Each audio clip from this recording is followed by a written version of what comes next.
"I would rather die 1,000 deaths." These 6 words, choked out by a broken general, didn't just end a battle. They ended a nation. This is the story of Robert E. Lee's unthinkable surrender at Appomattox. But to understand that moment, you must witness the agony that led to it. Picture Lee, racked with dysentery, collapsing at Cold Harbor as forests burned alive around him. Imagine Grant's army charging into a slaughterhouse of their own making. 12,700 men evaporating in hours.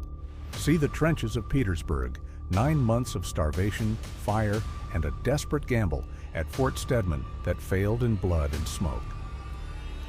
And ask yourself, how does a general who crushed armies twice his size, who defied the Union for 4 brutal years, reach the point where surrender feels worse than death?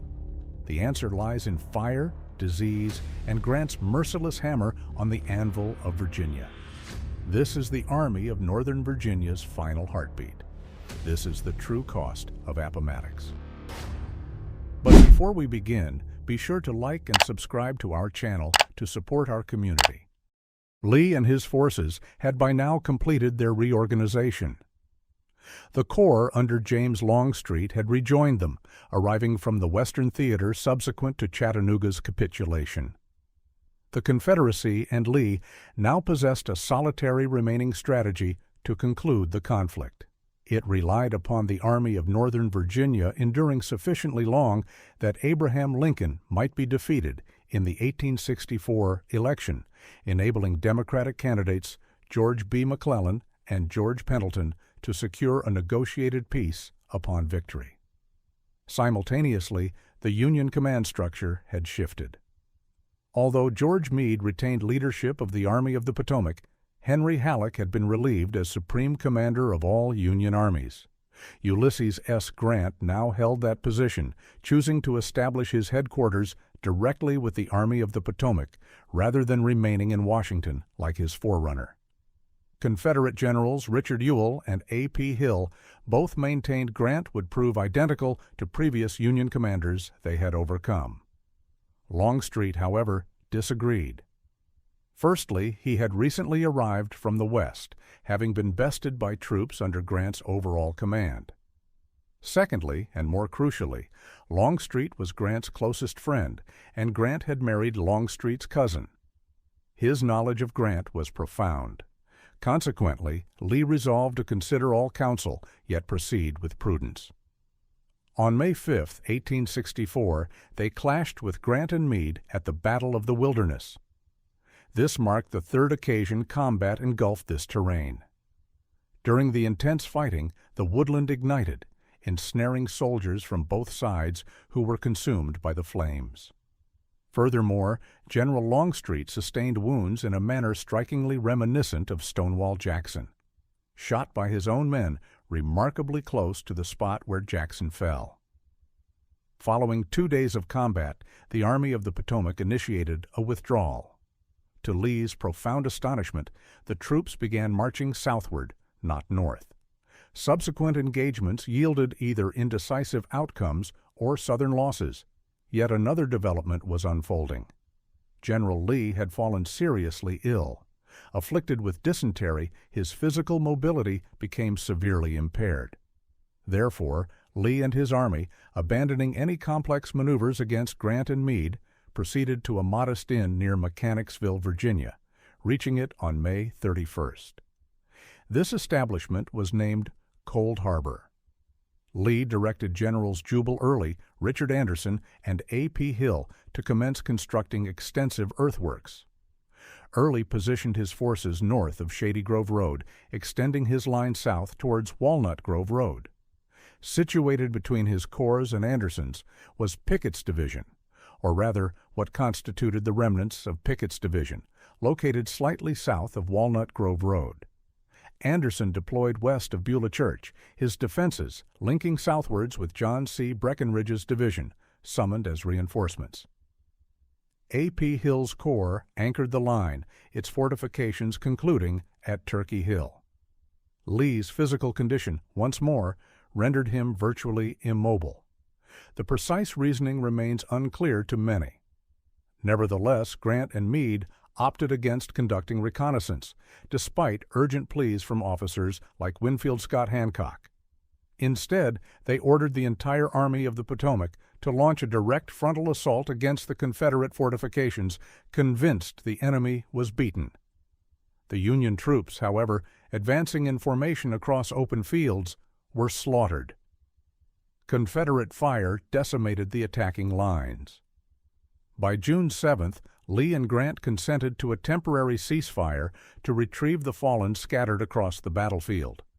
Union and Confederate soldiers encountered each other across the field, engaging in conversation.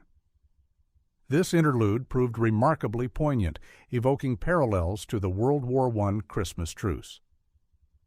The men interacted amicably, sharing lighter moments.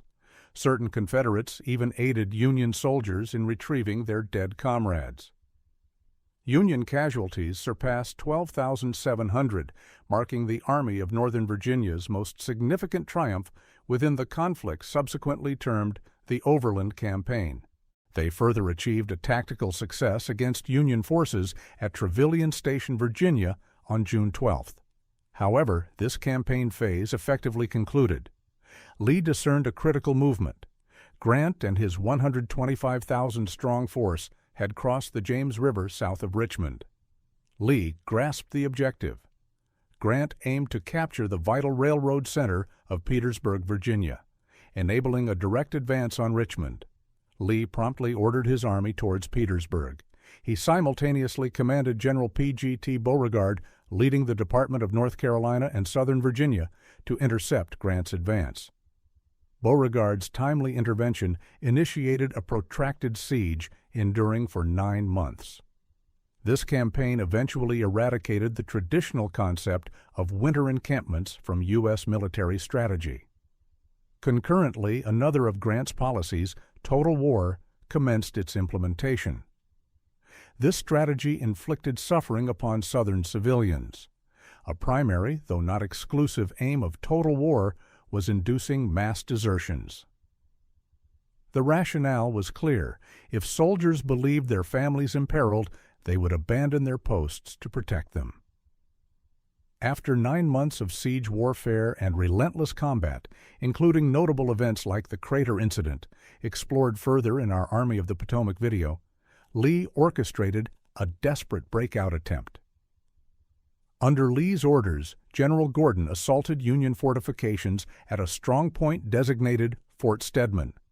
Having personally visited the site and traversed its ramparts, witnessing the terrain underscores their utter desperation. The assault inevitably failed. Lee subsequently withdrew his surviving forces, striving to unite with General Joseph E. Johnston's army operating further south. This commenced the final Appomattox campaign. During the Third Battle of Petersburg, General A.P. Hill, one of Lee's most trusted commanders, was killed. Lee's army continued skirmishing with the Federal forces of Phil Sheridan and George Meade. On April 4, 1865, the Confederate capital, Richmond, was abandoned and captured. Abraham Lincoln, victorious in his re-election bid, entered the deserted city in triumph. On April 9th, the remnants of the Army of Northern Virginia formed for a final stand. As troops from the Army of the Potomac, Army of the James, and Army of the Shenandoah converged, Lee recognized the futility.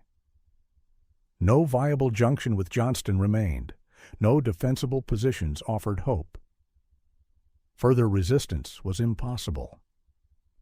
An officer from James Longstreet's staff conveyed Lee's message to Grant, and fighting ceased. Numerous Confederate officers implored Lee beforehand not to surrender, vowing to fight to the death. Lee responded, stating his only course was to meet General Grant, adding, "I would rather die 1,000 deaths." After protracted communication via dispatches, a meeting location was settled upon. On April 9, 1865, Robert E. Lee and Ulysses S. Grant convened at the McLean House in Appomattox Courthouse, Virginia. Lee accepted the surrender terms, formulated under Lincoln's guidance, deliberately moderate, permitting Confederate soldiers and officers to simply return home. Lee formally endorsed the surrender documents and established the schedule for surrendering weapons and regimental colors to the Army of the Potomac, deemed by Grant as deserving the honor. On April 12, 1865, the surviving elements of the Army of Northern Virginia commenced the formal surrender ceremony. Overseen by Brevet Major General Joshua Lawrence Chamberlain and the Vice-Corps of the Army of the Potomac, Chamberlain termed this event the last salute. Despite 4 years of bitter enmity, the Union Army extended profound respect towards their adversaries. This ceremony served as their final muster before disbandment and departure for home. Although the Army of Northern Virginia capitulated, the wider conflict persisted until May 26, 1865, when the last organized Confederate forces surrendered. The Army of Northern Virginia accomplished extraordinary military deeds during its existence. It twice invaded Northern territory, overwhelmed an opponent twice its strength at Fredericksburg, and repeated this feat at Chancellorsville. Had the outcome at Gettysburg differed, history's course might well have altered. Yet, on April 12th, its 28,000 remaining soldiers commenced their march homeward, defeated. As Chamberlain's last salute faded, and 28,000 men turned toward barren farms and burned cities, the Army of Northern Virginia ceased to exist. But in that surrender tent, something else was born. A myth, a ghost, a lost cause that would outlive the Confederacy itself. Lee's army lost. Yet we still debate if they were beaten. Grant's mercy saved lives. But did it fuel a century of defiance? And when Lee whispered, "I would rather die 1,000 deaths," was it shame, honor, or the chilling realization that surrender wouldn't end the war? Just the battle. So I leave you with this. On April 12, 1865, 28,000 shattered men laid down their arms at Appomattox. But when exactly did the South surrender? In that courthouse, or in the stories we've told ever since? Debate your answer below. History isn't written by the defeated, but their shadows are long.